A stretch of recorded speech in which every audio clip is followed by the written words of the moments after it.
I now give the floor to Her Excellency Penny Wong, Minister for Foreign Affairs of Australia.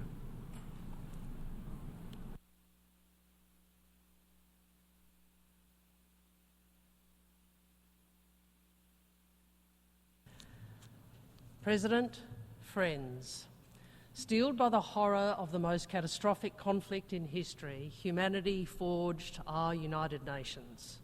Its purpose often defined not as taking us to heaven, but saving us from hell. Yet we convene this week with so much of the human family enshrouded in darkness. More conflict than any time since World War II. Russia's invasion of Ukraine, Sudan, Myanmar, Yemen, Gaza, and now Lebanon. Brutal, degrading conflict, ingraining hate and division, pushing peace into the unseeable distance and pulling neighbours into an endless, reflexive cycle of blame and retaliation. Such entrenched violence has its own gravity. More violence becomes the path of least resistance. Seeing past hatred is hard. Building trust is hard. Compromise is hard. Making peace is hard. But the future otherwise is not worthy of our children and the present not worthy of ourselves. We must remember why we built this institution.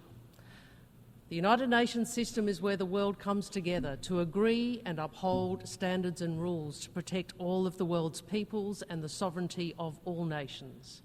These rules always matter, and never more so than in times of conflict, when they help guide us out of darkness back toward the light, back on a path towards peace, stability and prosperity.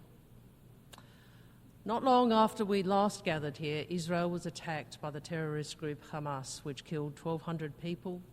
This was the greatest loss of Jewish life in a single day since the Holocaust, and Hamas continues to hold hostages. It was an attack that cannot and should not be justified. Like many countries, Australia has imposed sanctions on Hamas, its leaders and financial facilitators. In Israel's response, more than 40,000 Palestinians have been killed, more than 11,000 children, nearly 2 million Gazans displaced, some many times over, more than 2 million facing acute food insecurity. This must end. Palestinian civilians cannot be made to pay the price of defeating Hamas. All lives have equal value. Last month, we marked 75 years since the world established the Geneva Conventions, the foundations of international humanitarian law to limit human suffering in conflict. War has rules. Every country in this room must abide by them, even when confronting terrorists, even when defending borders. Israel must comply with the binding orders of the International Court of Justice, including to enable the provision of basic services and humanitarian assistance at scale. Australia shares the frustration of the great majority of countries more than 77 years since this General Assembly adopted Resolution 181, a plan for two states side by side, one Jewish, one Palestinian. 77 years later, that Palestinian state still does not exist, long held out as the promise at the end of a peace process that has ground to a halt. The world cannot wait. We must all contribute new ways to break the cycle of conflict. Earlier this year, Australia voted in the General Assembly in support of Palestinian aspirations for full membership of the United Nations. We have sanctioned Israeli extremist settlers and will deny anyone identified as an extremist settler a visa to travel to Australia. But individual country actions alone are not moving the dial. The international community must work together to pave a path to lasting peace. The world cannot keep hoping the parties will do this themselves. We cannot allow any party to obstruct the prospect of peace. As I've said for many months, Australia no longer sees Palestinian recognition as the destination of a peace process, but a contribution towards momentum towards peace. Australia wants to engage on new ways to build momentum, including the role of the Security Council in setting a pathway for two states, with a clear timeline for the International Declaration of Palestinian Statehood. Because a two-state solution is the only hope of breaking the endless cycle of violence, the only hope to see a secure and prosperous future for both peoples, to give the Palestinian people the opportunity to realise their aspirations through self-determination, to strengthen the forces for peace across the region and undermine extremism. A two-state solution, Israel and Palestine, is the opposite of what Hamas wants. Hamas does not want peace, and it does not want security for the State of Israel. Any future Palestinian state must not be in a position to threaten Israel's security, and there can be no role for terrorists, and it will need a reformed Palestinian Authority. Right now, the suffering across the region must end. Hostages must be released, aid must flow. Australia has provided more than $80 million in humanitarian aid to support civilians who have been devastated by this conflict.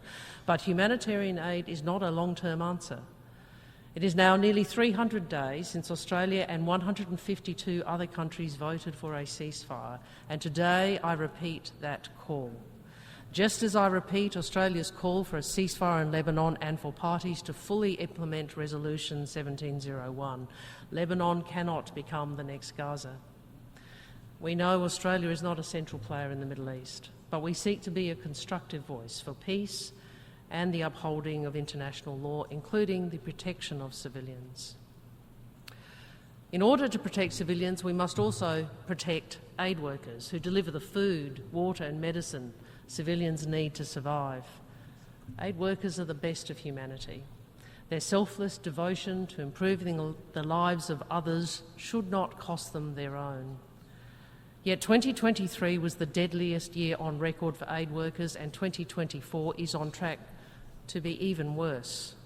Gaza is the most dangerous place on earth to be an aid worker. Australia felt this deeply with the IDF's strike against World Central Kitchen vehicles, which killed Australian Zomi Francom and her colleagues. This was not a one-off incident. More than 300 aid workers have been killed since the start of the conflict.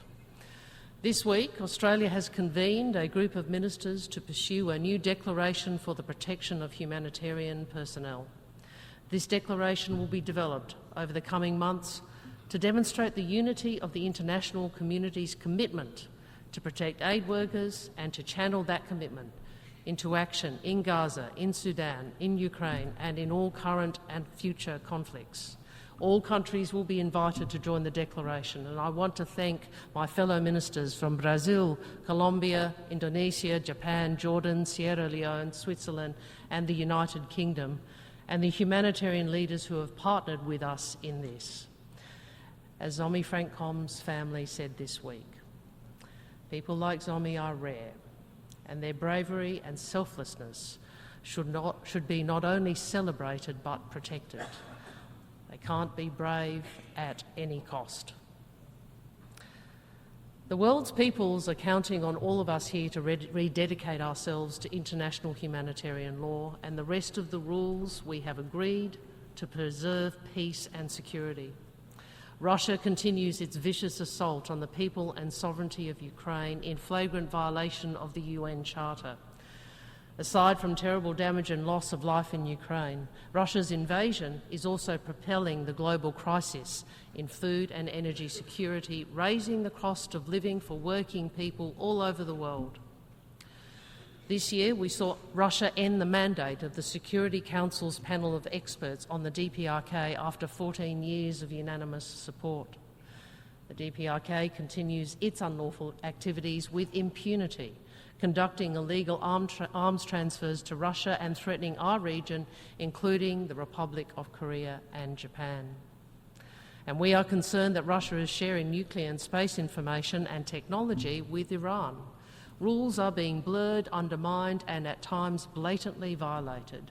We must rally to defend these rules that protect us all, these rules that form the character of the world we want, a world where Australia and other countries have the freedom to decide our own futures without interference and intimidation, a world where we can find collective solutions to our toughest problems.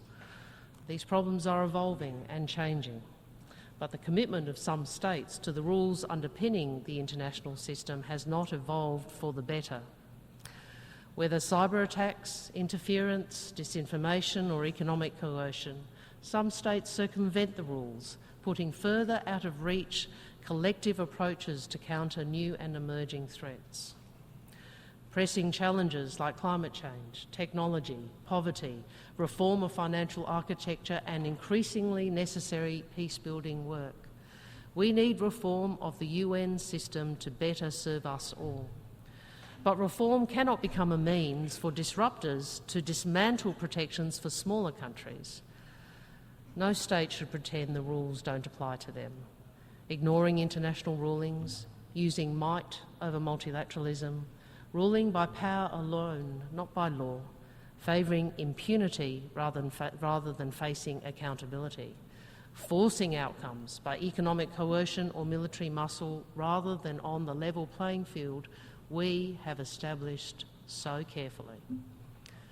We see some states trying to set us against each other when the challenges demand that we come together, that we stand together in support of the security, prosperity and sovereignty of all countries.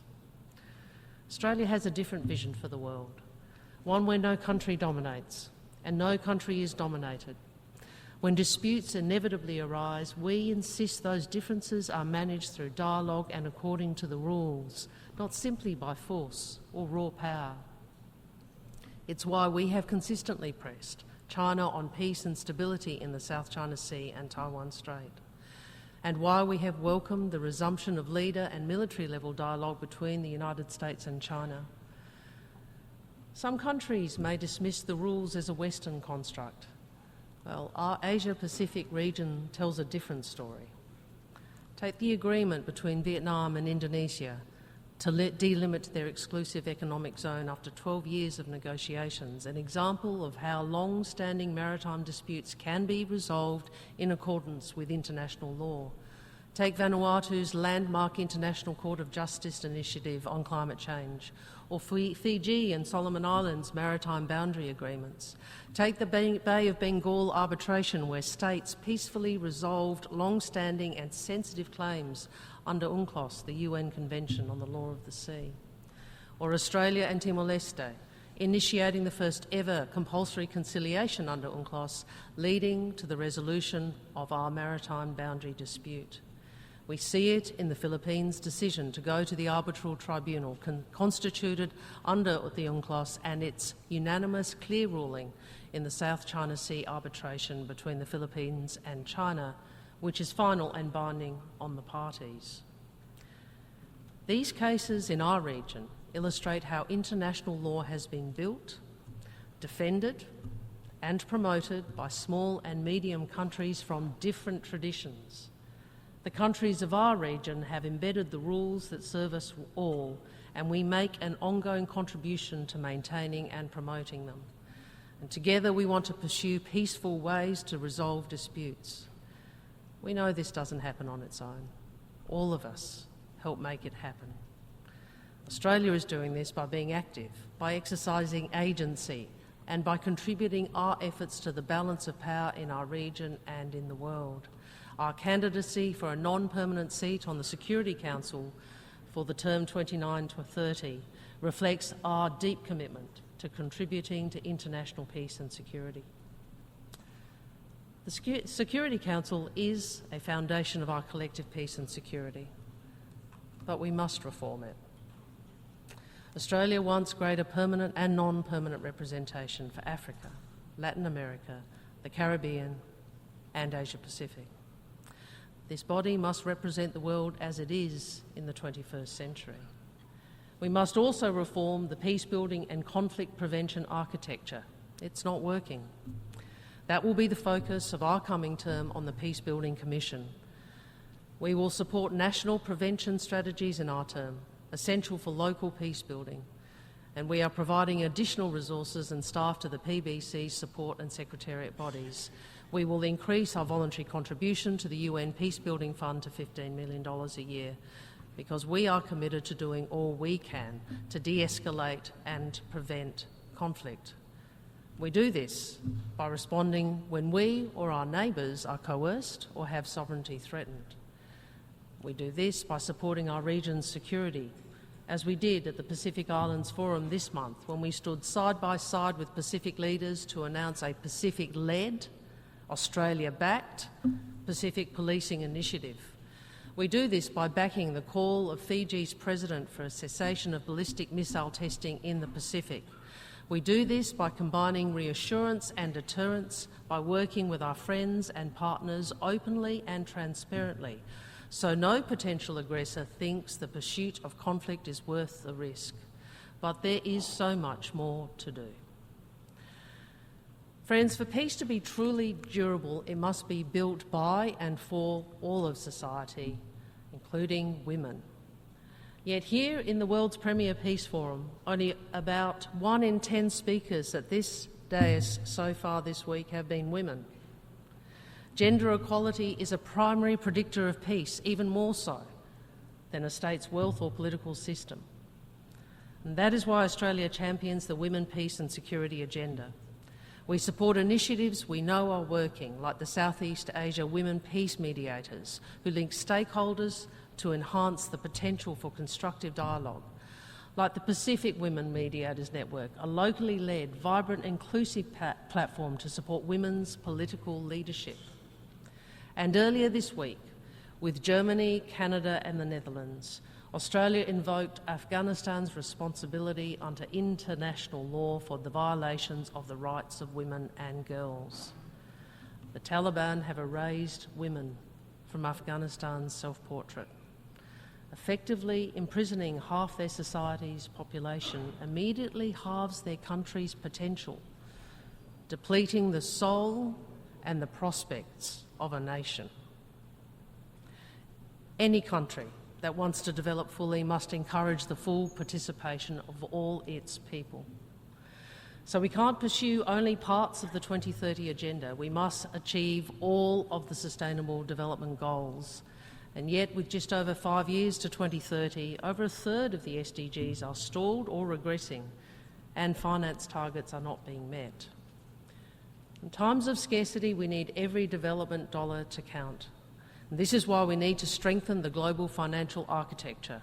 And this is why Australia is backing the multidimensional Vulnerability Index and the Bridgetown Initiative. This is why Australia is championing reforms that make the MDBs more responsive to global shocks and build sustainability and resilience, particularly in the smallest and most vulnerable countries. This year, Australia committed 492 million Australian dollars to the Asian Development Fund, working with Japan to unlock a record $5 billion in new assistance to the region's most vulnerable countries over the next decade. Financial pressures are further strained by the trend of trade being used as a point of leverage rather than an opportunity, as economic interdependence is misused for political and strategic ends. Nearly every country in this room depends on open trade with transparent and predictable rules. So we must keep working together to uphold these trade rules that underpin our economic growth and the livelihoods of our peoples. Of course, it's not just finance and unfair trade arrangements that threaten development. Climate change is causing more disasters, reversing years of development gains overnight. Extreme weather threatens food and water security with grave implications for global stability. Australia is acting at home, enshrining our ambitious emissions reductions targets into legislation, 43% by 2030, net zero by 2050. We are transforming our economy. Within this decade, 82% of our electricity generation will be renewable, up from just 32% when I first addressed you 2 years ago. We are building new industries to accelerate our economic transition and to export reliable, renewable energy to the world. And we are acting internationally to respond to our partners. By the end of 2025, Australia will offer climate-resilient debt clauses in our sovereign loans. And the groundbreaking Australia-Tuvalu-Fallipili Union Treaty entered into force on the 28th of August. Friends, it is the first time two nations have recognised in a legally binding treaty continuing statehood and sovereignty notwithstanding the impacts of sea level rise. And this agreement supports Tuvaluans to live and thrive at home through land reclamation and investments in infrastructure, education and health. At the same time, Tuvaluans have the choice to live, study and work in Australia. Mobility with dignity means ensuring people have a genuine choice to stay. Pacific voices have demonstrated sustained, clear and innovative leadership as well as tremendous resilience. This is why we are bidding to host COP31 in partnership with the Pacific. We want to show the world the unique climate challenges facing our regions and amplify the voices of small island developing states, the custodians of the world's oceans. President, we know that along with climate change, technology will define the multilateral system and development goals for decades to come. We want safe, accessible technology that is used for the global good, not as a tool for censorship or surveillance or exclusion or division. From the start of negotiations for the Global Digital Compact, Australia has advocated that all states should boost access to digital technologies that offer benefits to our world. And we know that if countries don't have digital infrastructure, they'll miss out. That's why we're building sustainable south-south connectivity, including submarine cables across the Pacific. We also know not all knowledge is new. First Nations peoples' deep knowledge must be preserved and it must be protected. Australia's Aboriginal and Torres Strait Islander peoples have been innovators, inventors and knowledge holders for over 65,000 years. Whether it's fire stick farming used to sustainably manage country, or the engineering of great stone fish traps across rivers and seas, that unbroken line of innovation has continued to this day.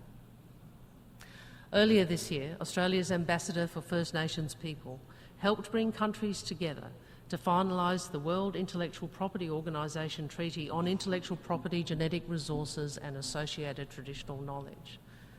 It's a treaty that acknowledges the link between traditional knowledge and innovation and intellectual property. It helps First Nations communities identify and protect the use of their knowledge by others, which in turn will spur collaboration between researchers, innovators and communities, opening up new opportunities for First Nations entrepreneurship. But friends, this treaty is remarkable for another reason. You see, it serves as a source of optimism. 193 member states agreed on new rules to the world's intellectual property system. That's an extraordinary achievement. As I said at the outset, the international outlook is framed by entrenched division, where consensus often seems a lost cause. But we collectively move the intellectual property system a step forward, just as we collectively move forward this week with the Pact for the Future.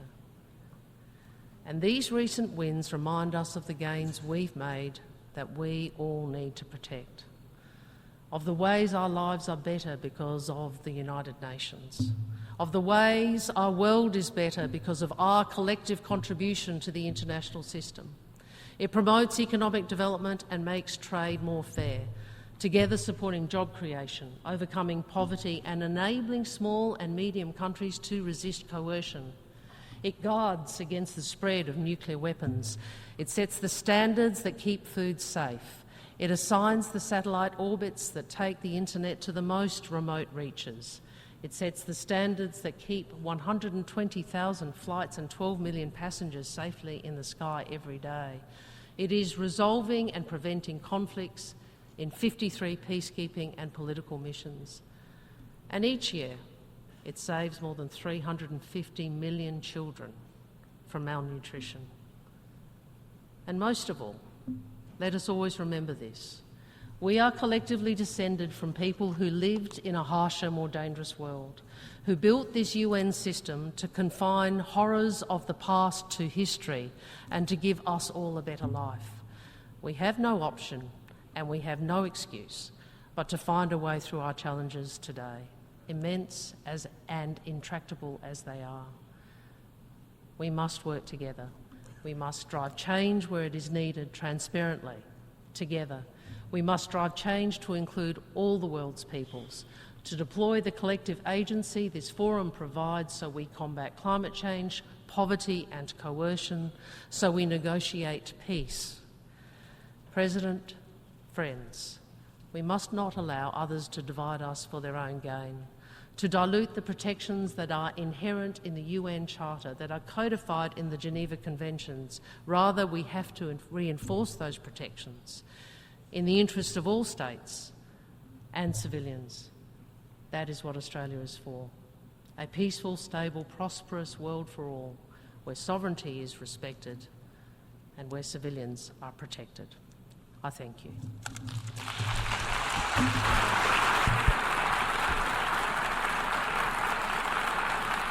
I thank the Minister for Foreign Affairs of Australia.